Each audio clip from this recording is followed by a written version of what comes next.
At St. Augustine's boarding school, we had a story we'd whisper when the lights went out. It was about a teacher, Miss Koi Koi. They said she was cruel and very vain. She was known for one thing, the sound of her red high heels. Koi, koi, koi. That sound on the polished floors. One night she was murdered. Now her spirit walks the halls, searching for students she hated. The rule was simple.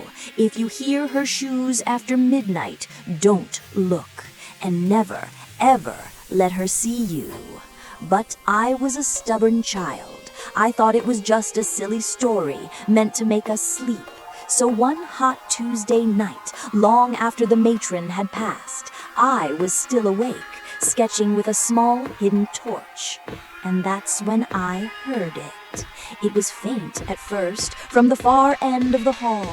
Koi, koi.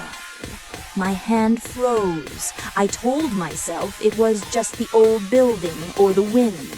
But the sound came again, much clearer this time, a sharp, precise sound, the sound of one high heel striking the floor.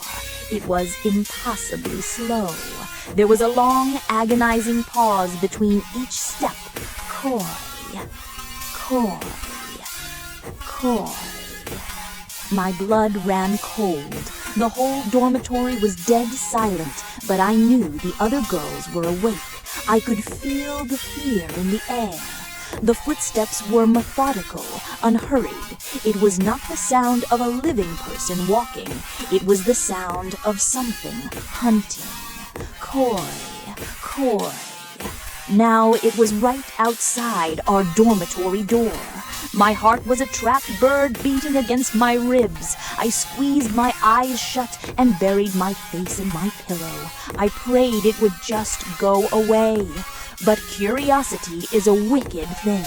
Against every warning, against every instinct screaming at me to stay hidden, I had to know. Was it real? Slowly, silently, I crawled out of bed. I crept to the door, my bare feet making no sound. The footsteps had stopped. An absolute, terrifying silence pressed in.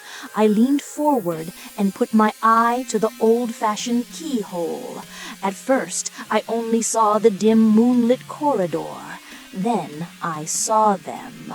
A pair of scuffed blood-red heels standing perfectly still right in front of our door. But there were no feet in them, no legs, no body, just the shoes, waiting. I was frozen, staring in horror.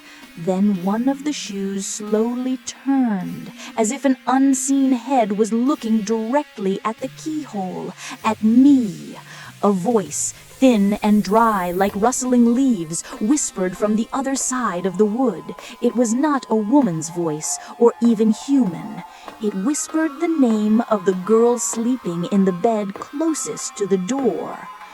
Ada.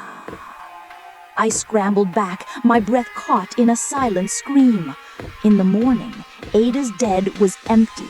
The sheets were still neatly tucked in, as if she had simply evaporated. And on the floor, right where the phantom shoes had stood, was a single tiny drop of something dark and red.